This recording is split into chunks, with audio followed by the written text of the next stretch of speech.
جی یہ سوال ہے فیس بک سے سید محمد امام صاحب.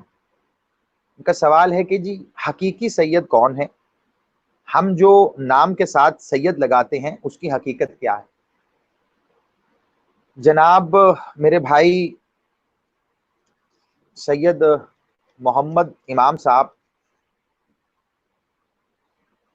مختصر جواب دوں گا کیونکہ اس کی اگر میں تفصیل میں گیا تو بات بہت زیادہ، یہ تو پورا ایک عنوان ہے جو فضیلت سادات پہ پڑھا جا سکتا ہے. لیکن جو سوال آپ نے کیا، میری کوشش ہوتی ہے کہ میں سوال کے الفاظ کو مد نظر رکھتے ہوئے جواب دوں. یہ میری ہمیشہ سے کوشش رہی ہے کہ جو سوال پوچھا جائے جواب وہ ہو، اس سے بات جو نکلتی ہے وہ سید کون ہے، آپ کے سوال کا پہلا حصہ ہے. تو جیسا آپ کا سوال ہے ویسا ہی ٹو دی پوائنٹ جواب دوں گا کہ حقیقی سید میرے مولا سرکار امیر المومنین، ان کی پاک عطرت، ان کی پاک آل، بادشاہ سرکار محمد مالک، ان کی پاک عطرت، ان کی پاک آل، سرکار مولا ولی العصر مالک بادشاہ کی ذات اقدس، حقیقی سید وہ. ٹو دی پوائنٹ آپ نے بات کی، میں نے ٹو دی پوائنٹ آپ کی بات کا جواب. اب اگلا آپ کا حصہ ہے جی ہم جو نام کے ساتھ سید لگاتے ہیں اس کی حقیقت کیا ہے. تو سرکار یہ بات ہے نسبت کی، یہ نسبتی بنیادوں پہ آپ نام کے ساتھ سید لگاتے ہیں، اور وہ جو سادات کے سلسلے جو نسل در نسل چلے آ رہے ہیں ان کا عزت، ان کی تقریم، ان کا مقام، ان کی حرمت، وہ ساری اپنی جگہ، اس کا ملحوظ خاطر رکھنا. لیکن یہاں ایک بہت ہی باریک بات ہے،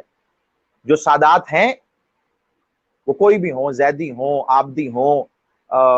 کاظمی ہوں، بخاری ہوں، جعفری، کوئی بھی سید ہوں، میں پھر دہرا کے کہہ رہا ہوں کیونکہ نازک بات ہے، دھیان سے سنیں گے، ان کی عزت، ان کی تکریم، ان کا مقام، ان کی حرمت اپنی جگہ.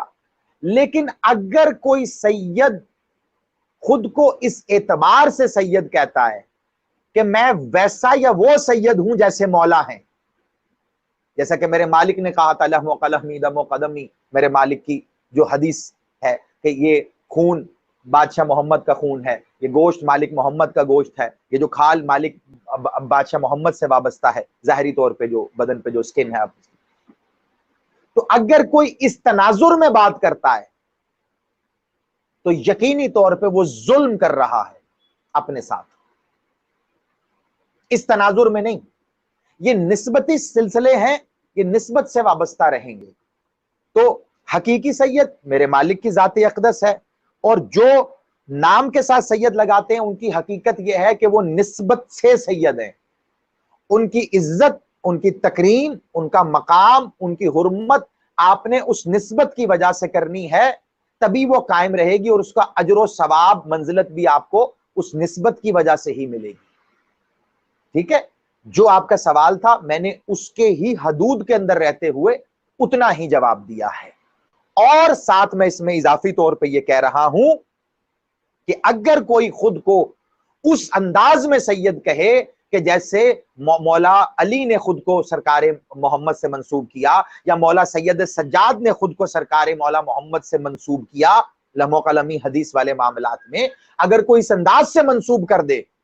کہ یہ خون انہی کا خون ہے، یہ گوشت انہی کا گوشت ہے، یہ کھال انہی کی کھال ہے، یہ ہڈیاں انہی کی ہڈیاں ہیں، اگر کوئی اس طرح منسوب کر دے تو پھر اس نے ظلم کیا.